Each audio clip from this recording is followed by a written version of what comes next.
ñu ngi leen di nuyu ku nekk ci turam ak santam di leen masawu coono ndax xam nañ ne am na yeneen yitte yoo xamante ni si yéen a ko waroon def te tey jii seen cité ak seen bëgg seen gox ak seen patriotisme bi nga xamante ni moom ngeen doon ci biir cité bi waral tax ngeen bàyyi seen yitte yéen yëpp ñëw fii pour ñu àndoon xeexandoon li nga xamante ni mooy li ñu moom. ci biir loolu nag mooy comme ni ko ñu bari xamee ci biir loolu mooy ni ko comme ni ko ñu bari xamee ci seen biir mooy li nga xamante ni mooy litige foncier bi nga xam ne moo am ci terrain bi nag ça date parce que affaire bi mi ngi tàmbalee depuis 2018 la commencé léegi peut-être que ni ma koy expliquer am na ñoo xam ne dinañu am tuuti récapitulation mooy si vous vous rappelez bien ci côté bi amoon na fi mayga bu fi nekkoon amoon na fi pneumaticien bu fi nekkoon amoon na fi aussi coiffeur bu fi nekkoon ci ñoom la waa ji nga xamante ne mooy Aliou Gueye tàmbalee ci ñoom la ñëw di leen indil sommation def na ko benn yoon def ko ñaari yoon def ko ñetti yoon man mii nga xamante ni nag maa gën a jege fi ma dëkk te ñoom it bon ci ñoom laa doon fréquenté saa yi moo wàccaan dañ may interpellé ci loolu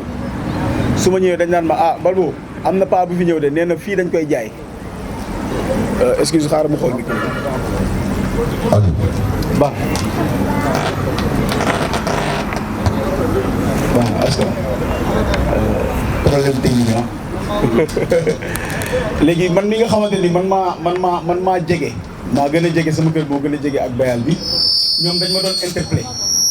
à chaque fois ne ma am na ku fii ñëw ne leen fii dañ fi war a jóge ñoom parce que dañ ko jaay paa bi titre foncier la am na ko man ne ko titre foncier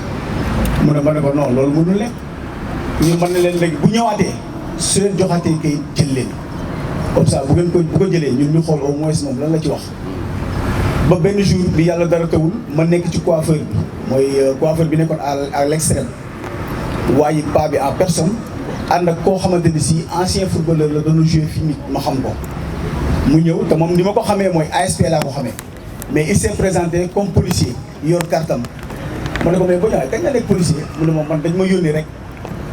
ma ne ko ku la yónni mu ne ma paa bële ma gestu xool gis paa bi taxaw gaare oto fële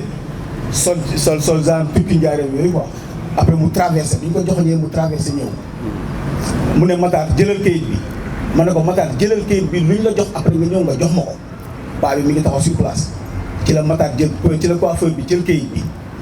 mu jël kayit bi jox ma ko ma lire muy déguerpissement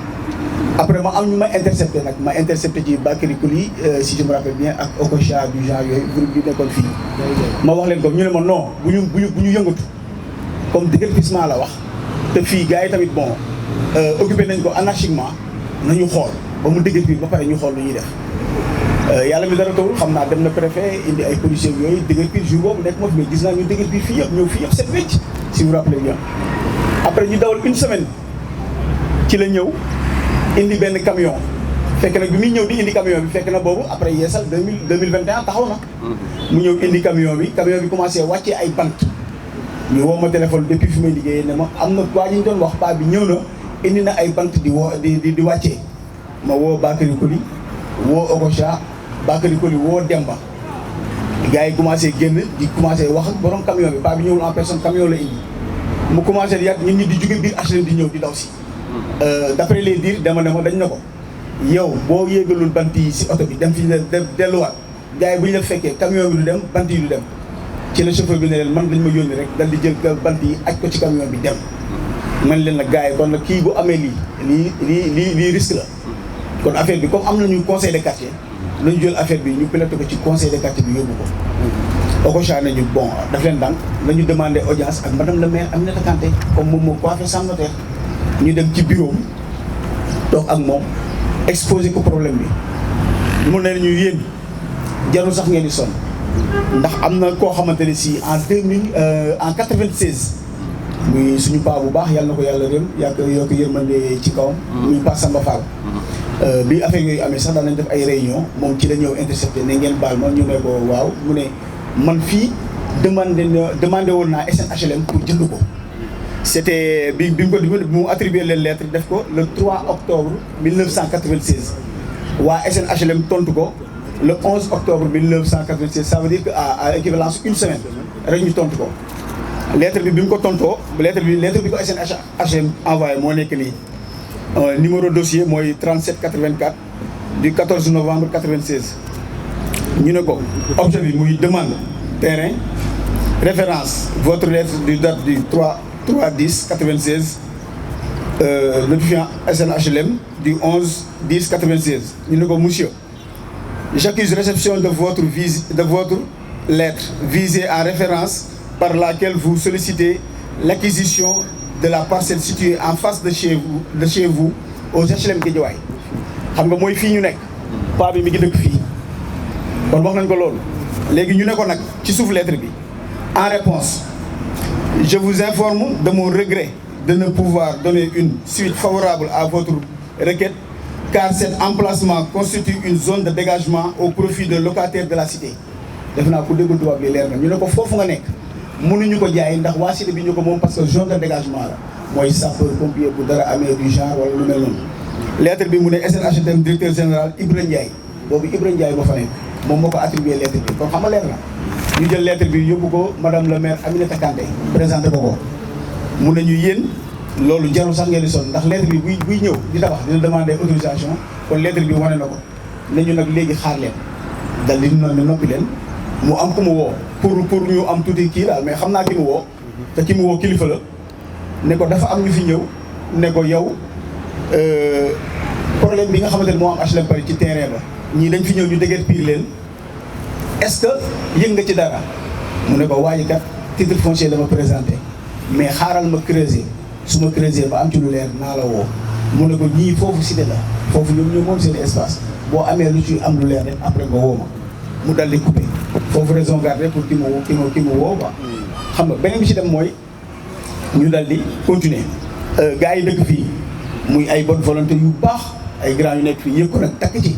muy ay l'occurrence ay Yoro Sow ay Oyu Gerte ay Okocha gars yi taxaw ci ne non ba ci Médoune Samb ne la nature a horreur du vide fii nañ ko occupé mu gaaw léegi ñun ñu amoon sax suñu benn copain proposition dafa bëgg ko def parking parce que boobu yeesal taxaw na ñu ngi à la requête de l'argent ku nekk ngi wut copain bi ne ma ne ko mu wax ma ko ma ne ko man moom mu ko ndax yeesal dafa taxaw da ngay def lettre ma attribué ko président bi suñ ko joxee mu woote commission ñu xool ndax foofu mën na nekk parking ou pas bu nekkee parking ngay fay ñun HLM di ci profité ndax boobu waroon nañ jënd lampe ak détail yooyu kërëb mu ne booy sama gars ma ne ko non même pour sama gars yi kenn warantoo ko mais bind lettre ñu dem parce que dafa am ci lu ñu tënku léegi est-ce que nga mu bind lettre jox ma attribué ko mais malheureusement après affaire bi ñu gis ni bon dafay am ñu bari ñu muy chamboulé dafa am ay impacté yoo xamante ni peut-être que buñ ko defee day du baax gars yi wax ci ba man sax ma xaw a kii tuuti quoi xam nga léegi ñu ne non kon nañ ko arrêté mais néanmoins que la nature a horreur du vide il faut qu'on trouve un moyen le moyen qu'on a trouvé mooy gis nga fii booy bi taxaw pied potolampe yu ñuul yi ñu dem wuti jéego fi benn dimanche moo doon sàmm menuisier la on en a profité ñu def ko ay banc fii comme ni mel nii dañ ko occupé fii yëpp def ko pour di ci toog waa ji di ko gis waa ji nag boobu léegi mi ngi def zen di ko gis ba bi wuti ay fleurs du genre parce que amoon na ay ressortissants yooyu xamante ne mi ngi fi ay Papis Diouf bi ñu ko yëgee ñoom it ñu contribuer def contribution gars yi kat affaire yooyu yëpp fexe ba occupé ko nii mu visuel nii yàlla miy def lu baax te dara tawu ko mu am suñu ñu koy saluer waaye mooy monsieur le maire Ahmed Aïdara affaire bu pavé bi egsi bi mu egsi ba fii ñu ne ko booy fii dafa am lii te dañ ko bëgg occupé lii ñu def nii doy booy ma foofu monsieur le maire waaw ba tey waaw comme ami d'enfance la moo tax ma profité ne booy quoi xam nga ñu wax ko ne ko pavé yi jëmal xool noo ko dugalee fii mu ne man ma ne ko sax da nga koy yóbbu ba mu sës ñu ne non comme quartier la dañuy soxla suuf dañuy soxla ay bâche fu ñuy bâche ak affaire yooyu quoi ñu ne kon nañ ko yemale fii mu dal di koy ba mu yemale ko fii fekk bon chaise yi banc yi yëpp amoon na fi mu mel nii Médoune Samb chaque guddi nga gis ko mu gàddu ay siwo ñëw noor ci ku fi dëkk xam nga ba affaire yi xaw a jàpp fan mais depuis que ñu def ko nii waa ji dal di jógaat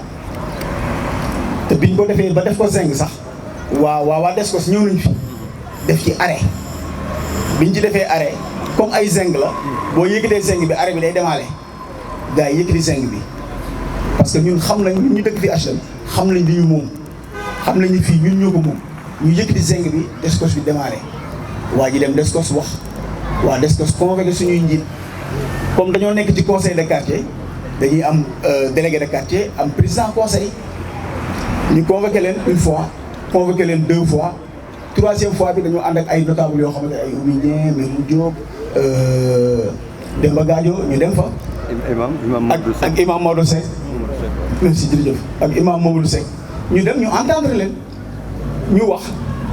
ne leen foofu li ngeen fa def ñu ne ñun ñoo fa def ay fleurs rek ñoom seen ak yooyu xam la ñu ne ah bon waaw foofu yëfu jàmbur la parce que ñoom tamit da nga leen di comprendre ñoom tamit fi ñu nekk kayit lañ leen di wana mais source bi ñun ñu ko téye ñun population bi ñun ñoo xam source bi parce que ñi nga xamante ni ñoom ñoo fi nekk ñuy suñuy kilifa dañuy wax de A à Z li fi jóge laata ñu fiy jógee li fi xew bon ñu entendre leen procès verbal boobu moom moo dem tribunal boo liiree procès verbal bi da ngay xam ni kon la ñuy wax Descos ñoom moom la ñu relier rek tribunal léegi par la suite waa ji monté dem tribunal moom bi mu demee tribunal boo fay dem ñaar la mooy ki nga xamante ni moo la tooñ ak ki tooñ mais moom bi mu demee tribunal ñii nga xamante ni ñoom la indexé muy suñuy kilifa ñun moom pare na ci population bi de day wut ñu mu ciblé songu leen te ñoom xam na ni ñun ñoo fa teg ñooñu mu jël ñooñu songu leen yóbbu fa sans pour autant ñu convoqué leen ñu jot sama convocation sans pour autant aussi ñu notifier leen convocation sans pour autant ñu yëgal leen ba pare à leur insu lañ defee procès bi yàlla bi nga xamante ni mooy def lu baax moo am benn doomu HLM bu yem ci procès bi parce que dafa amoon beneen procès bu ko fa yóbbu ci la gis procès bi xam ne lii mooy procès HLM Paris bu terrain bi amul litige ci lañ jël procès bi dal di atte procès bi dal di jox waa ji parce que bu ñu ñëwee indi waa ji ne ko am ku tudd Momar Sock tout court ne ko ku tudd Aziz Mbacké tout court ñoom maa am sama terrain boo xam ne titre foncier la mi ngi nii nangam te titre foncier moom mi ngi ko am 2021 te paa bi ñu ngi ko bañal tabax bi en 96 SNHLM bi nga xamante ni moom moo am moom rek moo am affiliabilité wu joxe terrain bi moom mi ngi ko bañal kii waa ji 96 kii xaw ma fu mu jëlee kayit mu ne un certain Saliou Diagne moo ko jaay kayit moo ko jaay en 2021 te waaye tamit boo seetloo il s'est bien protégé parce que denagul du dof bu demoon SNHLM ne leen SNHLM moom moo ko jaay kon bu boobaa moom ak SNHLM la mais Saliou Diagne mën na sax for carte d'identité jàmbur ne diw mi bind diw moom moo ko jaay nangam ñu bind ñu avancé Saliou Diagne booy seet foo koy seetee kan mooy Saliou Diagne doo ko xam boo amoon SNHLM nga bind lettre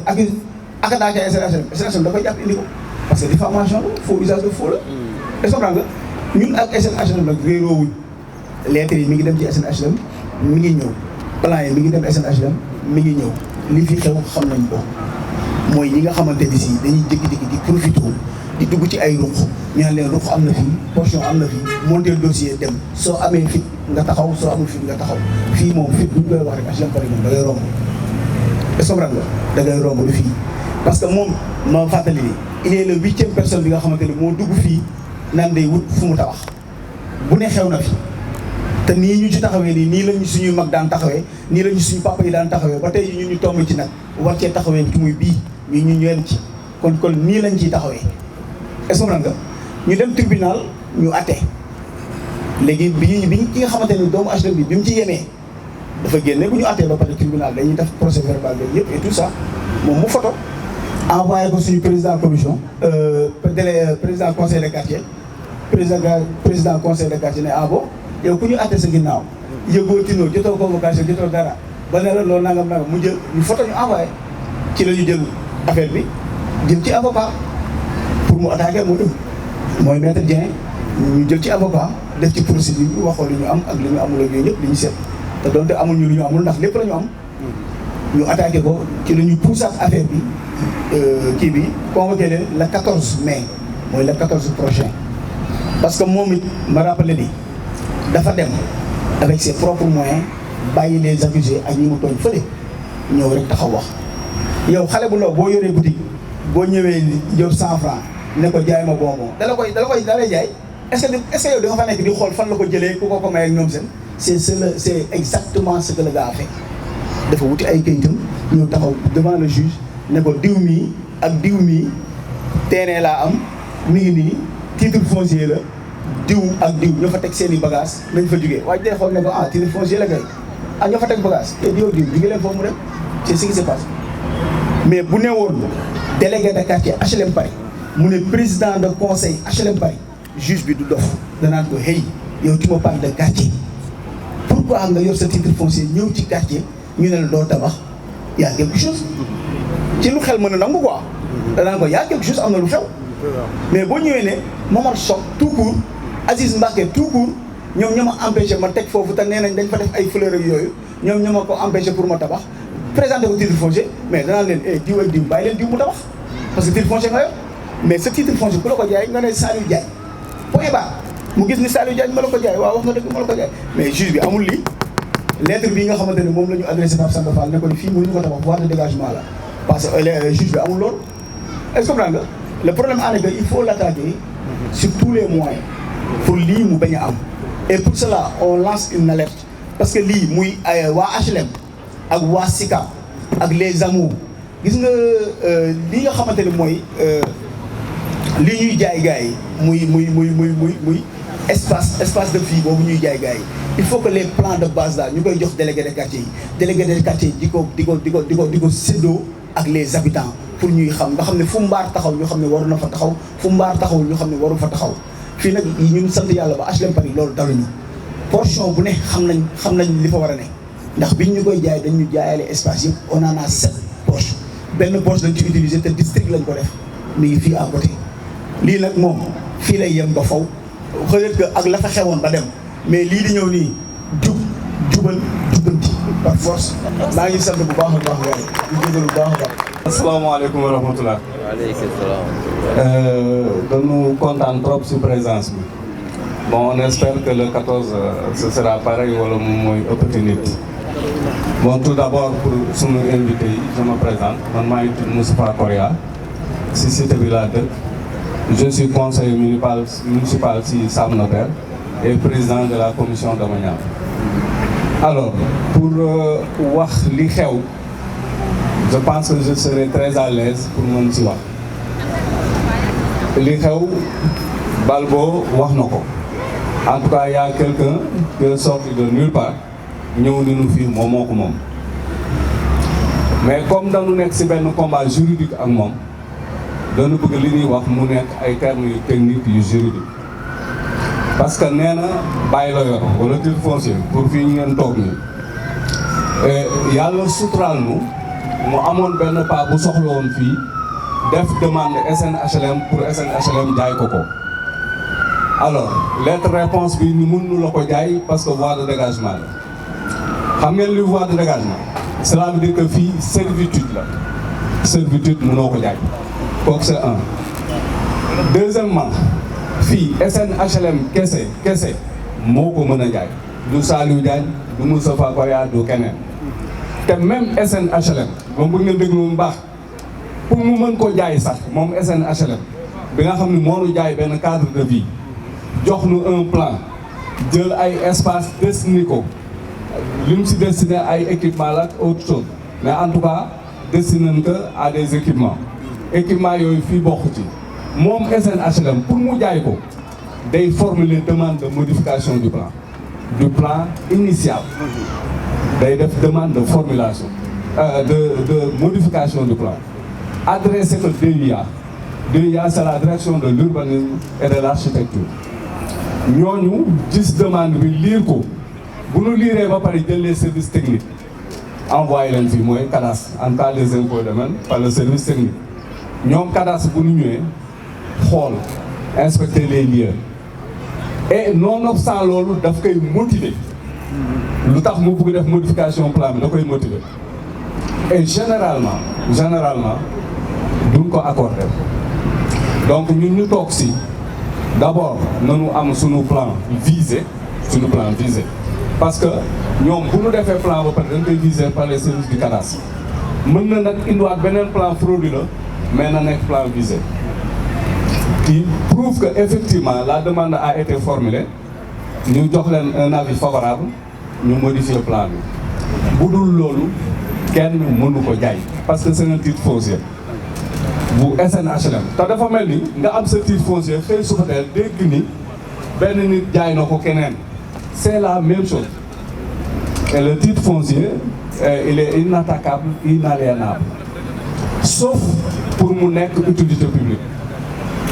mooy li ma leen wax rek formulation boobu dafay am kon fii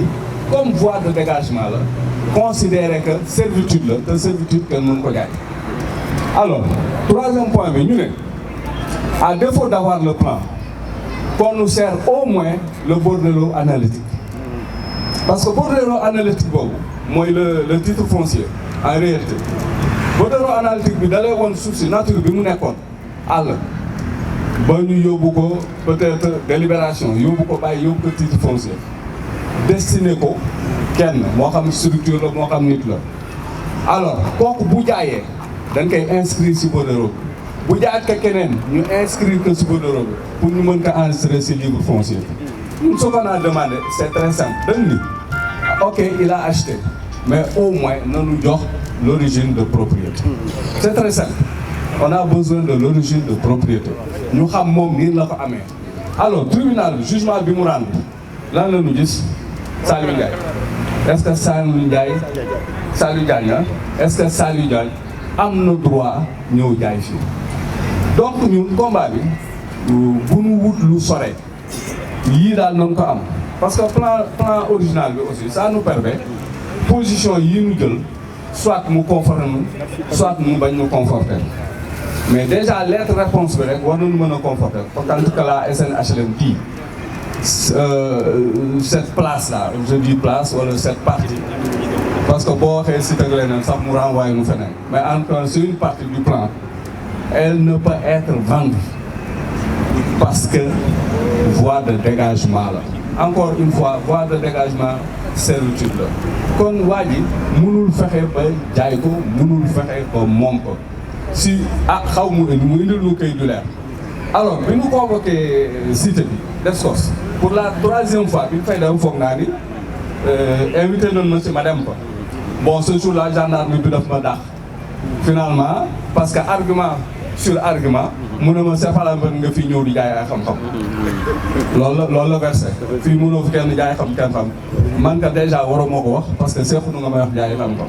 bon ils m'ont fait sortir de son bureau je suis sorti alors parce que il n'avait pas d'argument ndax bi muy bëgg a argumenté fii pour waa ji moom ko son erreur à lui mooy dafa indi beneen plan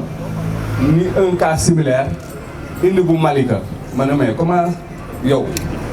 plan mu am cas bu mel nii à Malika nga indi lu plan ba pare bu Guédiawaye doo indi plan bi indi lu fi plan bi nga teg ko boo fi tegee plan bi ñun daan xam fu ñu taxawee beneen bi yow c'est pas à nous de nous juger Descos day def arrêt parce que y a litige renvoyé ko tribunal mais yow mënoon wax position bu ñuy jël donc c'était houleux échange bi vraiment c'était très houleux après mu ne ma bon nañ ko jël sama bureau indi fa coow donc loolu ma daal donc en terme clair daal fi nu nekk je pense que baax na day laaj combat juridique bi mais ensuite day laaj beneen combat mooy lii ñu def parce que suuf aussi day bëgg coow bu bëggee coow daan xool dëgg bi fu mu féete ensuite pour satisfaire une seule personne au détriment d'une population amul benn juge bu koy def maintenant les juges c'est des êtres humains dañuy juum si seen jugement bi ñu rendre et peut-être de bonne foi parce que selon document yi leen di jox si leen ñuy rendre justice on peut les induire en erreur et je pense que c'est ce qui est arrivé et bool li mu wax léegi am na solo parce que moom bi muy dem dafa indexé 2 personnes le doigté waxul cité bi parce que moom tamit am na lu mu xam maintenant bu ñu génnee ci loolu il faut qu'on fasse très attention parce que les gens là ce qu'ils font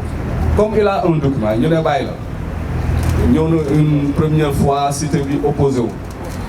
léegi ñoom bu ñu bëggee bu ñu jàppee ni li ñu def dëgg la bu ñu ñëwaat et puis de droit dañuy def demande d'assistance à la gendarmerie yóbbu ay kayit c'est de droit gendarme yi affecté leen ay quelques personnes ñu ñëw taxaw ñu commencé teg ay mool parce que bi ñu njëkk ñëw du ñu indi kenn dañuy teg mool comme on l'a fait la dernière fois et cité bi yëngatu ñun bu ñu amee malchance ñu jàpp si suñuy doom yóbbu leen tribunal ak police arrêté leen fa suñu souci mooy génnee leen foofu léegi nag bu ñu demee pour négocier pour xale yi génn ñoom fa lay tegee nag seen impact ni ok mën nañu bàyyi seen njaboot di génn mais bu leen duggati si terrain jàmbur loolu mooy astuce bi léegi buy ñëwaat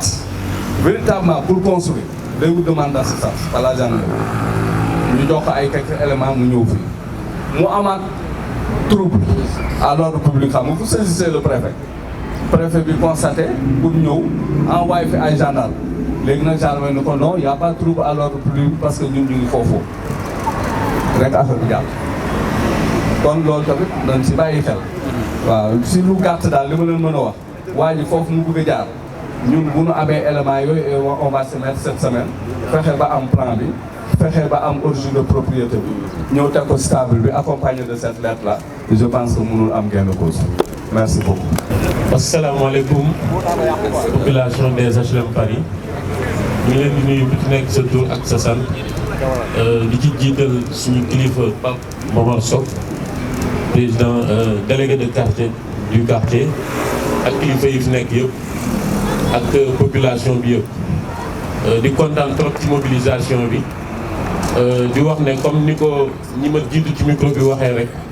combat la boo xam ne dafa am aspect juridique am aspect mobilisation combat juridique ak combat citoyen donc ci combat juridique bi rek laay am lu may partager ak yéen bien vrai que sax combat bi tàmbale na ba léegi parce que am nañ un pool d'avocats boo xam ne ñoom ñooy porter affaire bi au niveau du tribunal donc dafa laaj ay stratégie yi lay partager ci li ma ko mënee ak yéen mooy que ne déjà le gars qui occupe le site là moom ay stratégie lay demee ci logique am lañu bëgg a yóbbu moom moo tax mu ciblé personnellement Pape Momar Sock ak Serigne Abdou Aziz alors que nekkul ñooñu ñoom ñoo occupé site bi c'est le collectif des habitants des HLM Paris ñoo ko occupé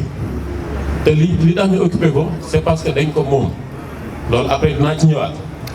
donc ñun stratégie bi nga xam ne bëgg nañ ko mettre en œuvre au niveau du tribunal mooy comme ni ma ko waxee woon ci suñu réunion technique yi bi ñu demee incha allah dañuy ester en justice déclencher beneen action boo xam ne collectif des HLM Paris ñoom ñoo koy déclencher contre le sieur Alioune Gueye bi nga xam ne moom moo koy occupé bu ñu demee ba actionner affaire bi ba tribunal enrôlé ko et tout on va demander la jonction des deux affaires am nañuy demander tribunal bi mu boole procédure bi nga xam ne waa ji de mauvaise foi la attaqué Pape Momar Sock ak kii ak Serigne Aziz ak ñun suñu action bi nga xam ne ñun ñooy partie demande de respect comme ça dinañ am marge de manœuvre yoo xam ne dinañu permettre argument yi nga xam ne moom la Grand Corée wax ne yooyu yëpp bu ñu ko mobiliser ñu mën ko dugal ci biir affaire ci biir procès bi déjà moom ni mu def ba am titre foncier ak demande bi nga xam ne moom moo ko permettre mu am titre foncier bi Salif Diagne la wax. Salif Diagne c'est un kidam alors que Grand Corée wax na ko kenn amul fu mu jigee fii titre foncier global la boo xam ne je pense 38 47 quelque chose comme ça boo xam ne SNHLM moom moo ko moom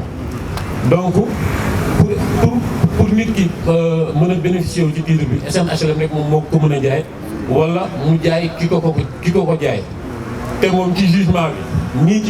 bi nii ci pièces yi nga xam ne ñoom ñoo nekk ci dossier bi amul fenn fu ñuy établir origine de propriété maanaam liy wane ne moomeel bi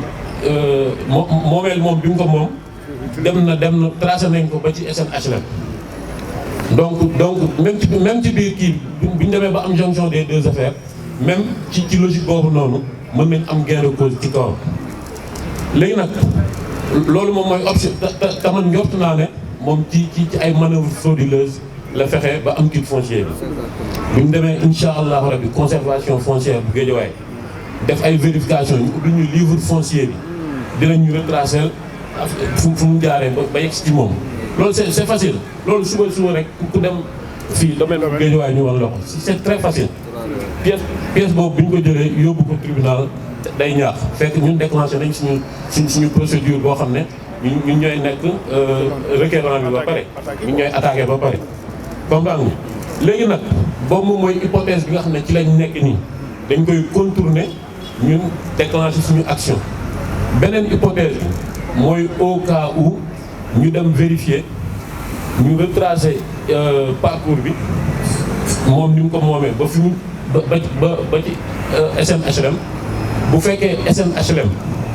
moom moo ko jaay wala boog ay agent SNHLM ñoom ñoo manœuvrer ba jaay ko ko wala ñu jaay ko kii ko jaay loolu tamit ba léegi ñun am nañ ay droit am nañ ay argument pour attaquer SNHLM mais par présomption de bonne foi instant bi duñu attaquer SNHLM parce que on a des rapports et des échanges vraiment corrects ak ñoom mais on intègre ça et on met ça quelque part dans notre tête cette stratégie là parce que il faut qu'on soit en fait qu'on ait toutes les garanties qu'on tienne en main toutes les garanties yoo xam ne ci suñu biir combat duñu bàyyi dara tout simplement parce que bu fekkee SNHLM moom moo ko jaay SNHLM violé na les contrats yi nga xam ne moom la amoon ak les habitants des HLM Paris les habitants lot par lot parce que bi habitants HLM Paris ñi fi njëkk a jënd ak ONHLM bi nga xam ne moom la SNHLM remplacé plan de masse lañ leen wanoon ku ñëw bëgg a jënd dañ lay wan un plan de masse c'est-à-dire un plan de lotissement bi dafay am ay yoon les servitudes mooy yoon yi day am ay équipements sociaux comme terrain bi ñu nekk nii ñoom ñu tuddee ko voie de dégagement ba pare répondre koo xam ne daf ko mosoon bëgg a jënd ñu ne ko lii c'est incessible mënuñu ko jaay parce que voie de dégagement la donc lii nii utilité bi nga xam ne moom la am ci habitant HLM Paris même utilité bi la école bee am même utilité bi la mosquée bi am fi mu nekk nii ñun combat bi ñuy xeex nii dafa mel ni dafa am benn individuel bu ñëwoon rek bëgg a tëj école bi wala bëgg a tëj jàkka ji pour tabax ci këram tout simplement donc le combat est légitime et je pense que nous avons le bon droit avec nous ci hypothèse bi ñu toll nii ak ci hypothèse où SNHLM moom moo ko jaay en termes très simple donc combat bi compliqué wul donc sur le plan juridique loolu laa bëggoon partager ak les habitants des HLM Paris pour dalal seen xel que ne incha allahu rabbi ñi nañ yeggale xeex bi au niveau du tribunal jërë ngeen jëf. asalaamaaleykum. waaleykum salaam. maa ngi nuyu kenn ku nekk sa tur ak sa sant di nuyu waa HLM Paris yëpp di nuyu le délégué du quartier di nuyu le président du conseil de quartier di nuyu tous les notables du quartier di nuyu jigéen ñi fi nekk ñëpp waaye ñun lii dootul xeexu président conseil dootul xeexu délégué de quartier xeexu HLM Paris puisque HLM Paris la attaqué HLM Paris la touché ndax ñun depuis 1973 ba tey suñu papa yi jënd kër ñuy boole ndoo ko jaay leen ak espace yëpp ñuy fay ak nuñ ko mën a fayee ñuy fay ba tollu fii ñu xëy un bon jour ñu ne benn nit bu jógee fële ñëw na nee na moom terrain bi yóbbu nañu Descos dañoo jaabante ak moom Descos ba sonn pour ñun affaire bi pare woon wax dëgg yàlla man bokk moom laa jàppoon mais un grand jour ñu ñëw wax nañu ne moom dafa porté woon plainte le président du conseil de quartier porté plainte le délégué du quartier qui porté wul plainte délégué de quartier président conseil de quartier ñun HLM Paris ñun doomu HLM Paris ñun ñii la ko porté plainte mu nekk combat boo xamante nii bien vrai que ni adjointe au maire la mais dama fi toog ak doomu cité bi ndax doomu cité bi laa te lu cité bi soxla kenn ku soxla da ngay ñàkk ñun HLM Paris la ñu am moom la ñu xam moom la ñu gëm fii la ñu yaroo màggee fi toog fi am fi suñuy njaboot toog fi ak yor suñu borom kër di fa sëy kii tooñ na kii nag bu yaakaar ne lii dafay sedd nii non ça ne va pas s'arrêter ici fépp fu ñu woo dañ ko wuyu lu mu yaakaar dañ ko ci def fu mu yaakaaree ne moom am na bralon ba mën na tëb jéggi ñëpp ñu xëy un bon jour naka ngay xëyee sax convoqué nit ki joxoo ko convocation waxoo ko dara xëy ñu ne décision tribunal pour lan ban pays lañ nekk ndax moom papa moom tribunal wala yaay moom tribunal wala moom tribunal kooku loolu dañ ciy dem ak moom duñ ci daw dara nag lu mu bëgg ñu dem ci ak moom fii ñoo ko moom fii suñu xale yi la fii HLM Paris terrain bii xool leen terrain bi ni ñu ko defaree macha allah pour que mu nekk espace boo xamante ni kenn ku ci nekk boo buggee doxantu guddi ñëw toog fi waxtaan boo amee sa soxla ñëw def ko fi ñun bu ñu jëlee suñu espace yi nga xamante ne moom la suñu njaboot gi moom jaay ko yëpp fan la xale di foye fan la xale di liggéeyee seen i soxla may la waa ji xaw ma turam jéem boo ko xam je ne cherche même pas à comprendre mais na xam ne fii moom moo ñu attaqué la guerre dinañu am te bu fekkee fii dañ ko bëgg a tabax si suñu cadavre lay jaar ndax duñ ko bàyyi mu sedd ak la pare nekk ni nag mag ñi mënul ñëw mais jeunesse bàyyi fi mag ñaa ngi fi xale yu jigéen ñaa ngi fi jéeg jaa ngi fi ñëppay takku taxaw fu mu ñu woo ñu wuyu ko le jour J ñun ak ñoom tribunal du le président du le délégué de quartier mooy dem ñun ñooy dem taxaw affronté ko ba lu ñu yoon may ñu jël wasalaam. Mesdames, Mademoiselles, Messieurs, Monsieur le délégué de quartier, honorables notables, Madame et Messieurs les adjoints au maire, chère population des HLM Paris, Mesdames et Messieurs les journalistes, donc au nom du conseil de quartier et des habitants de la cité HLM Paris, je m'en vais donc vous donner la version française de ce qui explique notre rencontre. En effet, notre rencontre est rendue opportune cet après-midi par une situation qui existe au sein de cette cité et qui dure depuis très longtemps. Situation relative à un litige sur une portion de terrain dans l'ensemble HLM Paris. Il se trouve qu'il y a une agression, je devrais dire foncière, sur les HLM Paris par un certain Alioune Gueye qui prétend détenir un titre foncier sur cette portion de terre qui fait partie donc du dispositif urbain, donc de l'ensemble de la cité HLM Paris, qui, il faut le rappeler, fait l'objet d'un titre foncier global de la SNHLM, vendu à nos pères, nos vaillants pères qui avaient acquis, n'est-ce pas, durant tout ce processus de remboursement donc des maisons qui ont été donc attribuées sur la base d'un système de location-vente. Donc de façon courageuse, ils en sont arrivés à être aujourd'hui des propriétaires. Donc c'est un ensemble qu'on a vendu à nos pères parce qu'il s'agit d'une cité, il s'agit d'un aménagement urbain qui suppose l'existence de logements, mais l'existence aussi de sites pour les aménagements qui devaient accompagner ces habitations. Des portions de terre ont été laissées pour servir et valoir à d'éventuels aménagements que les habitants auraient à faire. C'est dans cette optique que nous sommes parvenus à avoir une mosquée ici, agrandir, construire une école, avoir un centre de santé, des terrains aménagés, n'est-ce pas, des jardins publics, pour répondre à ce que l'on considère comme un cadre de vie normal. Donc, tout ce qui existe dans cette HLM constitue une propriété légale et légitime des habitants de la cité HLM. Mais le monsieur Alioune Gueye, doté d'on ne sait de quel papier, prétendant détenir un titre foncier,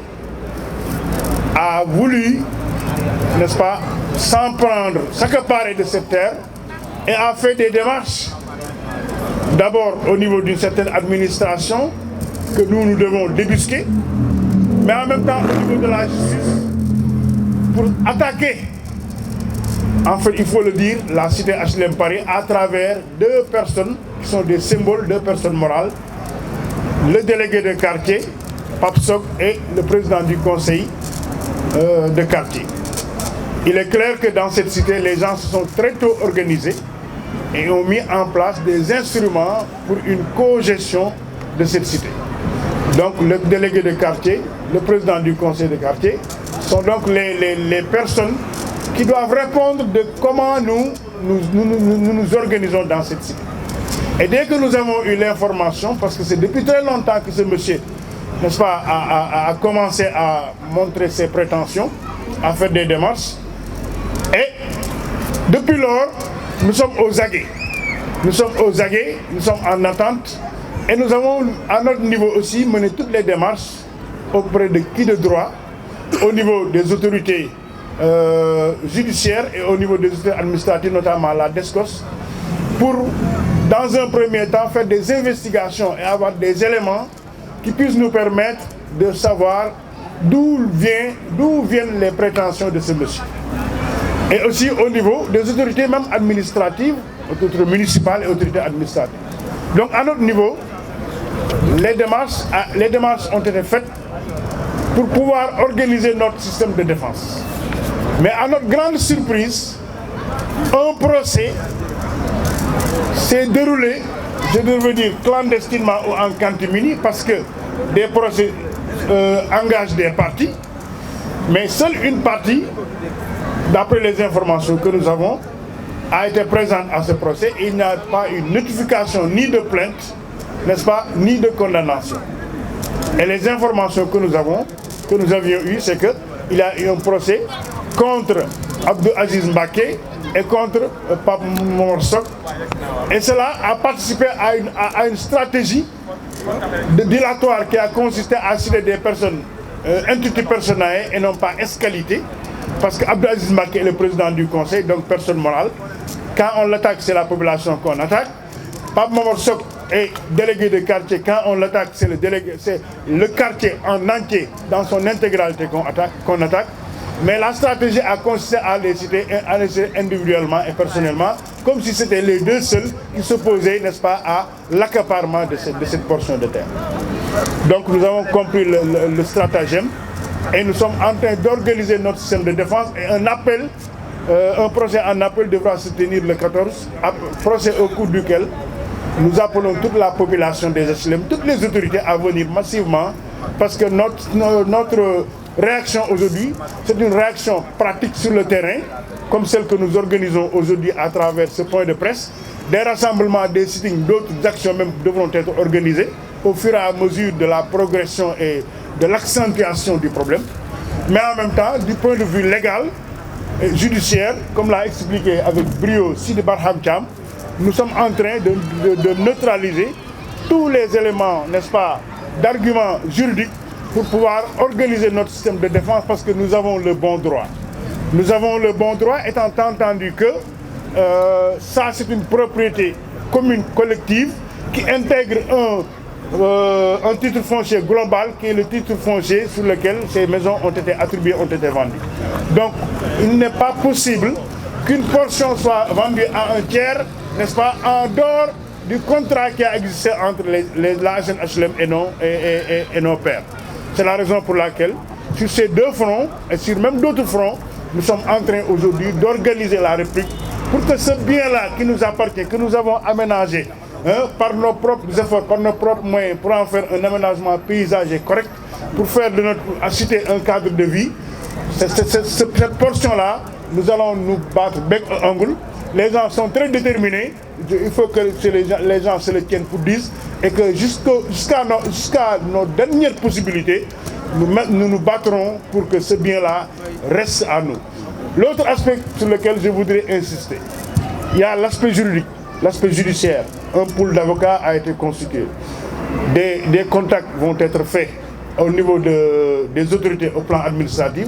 Mais je crois qu'aujourd'hui, dans les plus brefs délais, le Sénégal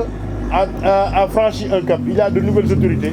qui ont fait l'engagement du Djoub et du Djoubbanti et nous leur faisons confiance. Nous pensons que ça c'est aussi parmi les problèmes urgents qu'il faut régler. Donc le conseil de quartier doit informer le ministre de l'Urbanisme rapidement de ce litige et même le ministère de l'Intérieur, parce qu'on ne sait pas où ça doit mener. Ils viennent d'arriver au pouvoir, je pense qu'ils doivent être rapidement informés de cette situation, espérant qu'il y a de ce niveau possibilité d'avoir un règlement, n'est-ce pas, de l'autorité administrative. Voilà donc de façon résumée la situation qui se trouve au niveau des HLM. Et nous appelons tout le monde encore une fois le 14 pour le combat, pour la défense de nos intérêts. Je vous remercie.